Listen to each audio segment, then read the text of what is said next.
Okay, it's new tool time. This is actually attempt number 3 because the first 2 I managed to stuff up, and the third one, which was actually quite a good take, we only managed to take a photograph. Pressed the wrong button. Never mind, we'll try again. Here we go. So we start with this one because it doesn't give the game away so much. So here's tool number 1. Plastic box, you can probably see what it is, but we'll open it anyway. And there it is. It's a square block ER32 collet chuck, so that when we're using our milling slide we can set this up with a part in it, rotate it to cut squares.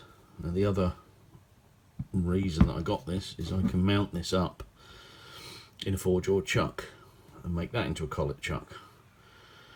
Now obviously with a 4-jaw chuck you're going to have to dial it in, but as luck would have it, I've got a self-centering 4-jaw chuck as well, so that might work quite nicely. But I didn't get it for that reason. The thing I'm doing at the minute is I'm between, well, not between lathes, but trying to decide on a new lathe. I've currently got a 7x14 Chinese mini lathe with a 100mm chuck on it, and it's a Katsu branded one, so it's not the worst, by no means the best, but it's probably not far off. It's done me really well. I can do most jobs on it, but I kind of want to get something a little bit bigger with a slightly bigger tunnel. So that leaves me with a bit of a conundrum.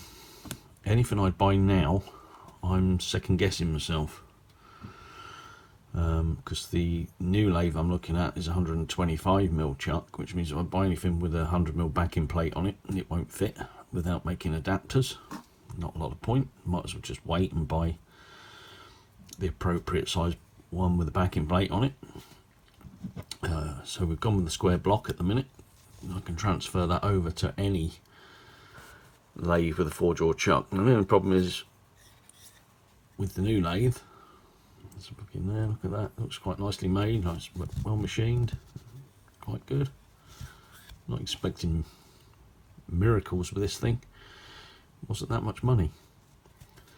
So anyway, with the bigger lathe I'll have 2 chucks, 4-jaw independent and the 3-jaw self-centering, which means that to use this on the 4-jaw you're going to have to dial it in, which is time consuming, it's effort, we don't want that.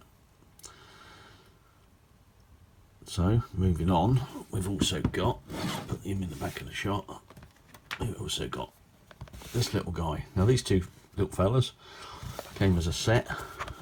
They were £28 for the pair, I think, £23 for the pair, something like that. Now this one, pop him there, get my fat hands out of the way. This one's a hexagonal.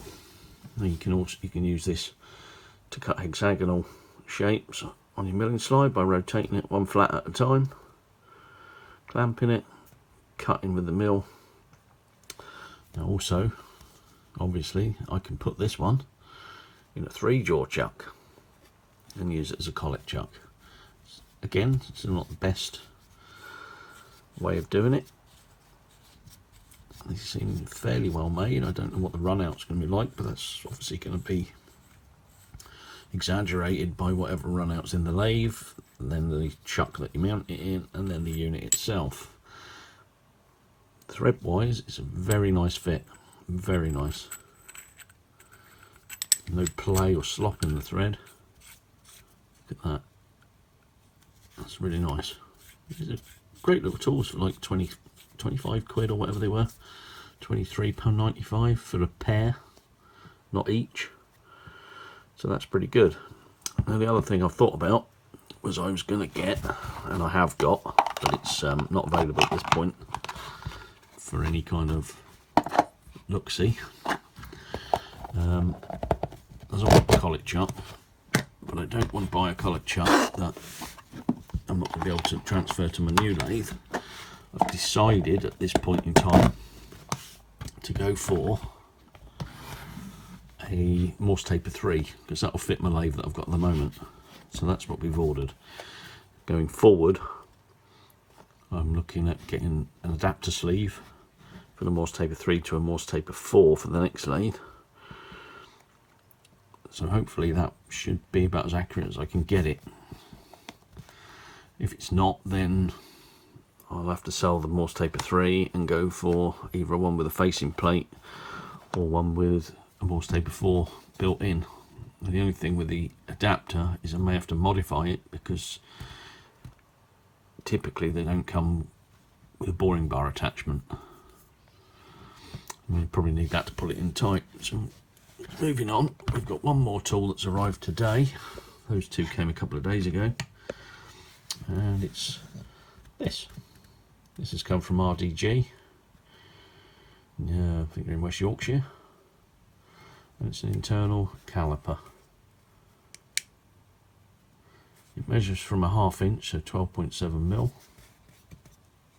to a maximum of 174mm.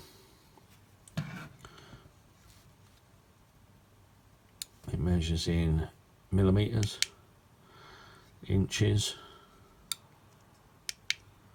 and fractional inches. So there we go, 3 45/64.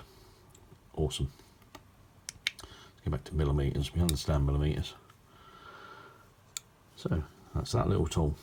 Now this was about 30 quid, 28 quid I think, which should give us a bit more accuracy than a vernier caliper on the inside of any bores we're making. I'm not expecting it to be, don't jump on me and say, oh, that's some crappy looking thing. It won't be very accurate. It's not got hardened tips or anything like that. It's fairly cheap, but for what I use it for and the materials I use it on, it shouldn't be too bad. If there are problems with it going forward, wear and whatever, we'll get something else. In the meantime, I think this is going to be quite a good little acquisition. I've got some more tools coming. Hopefully they'll be here in the next day or two. It's Saturday today, so it might not be till Monday or Tuesday next week. Might come today, and then hopefully we'll tag those onto this video. And that's the little caliper. Press and hold it to turn it off, and there we are. Come with a spare battery. That is spare battery. It's just your normal 2032 by the look of it. Yeah, so a whopping 28 quid. We might be able to measure the internal diameters just a little bit more accurately. See you soon.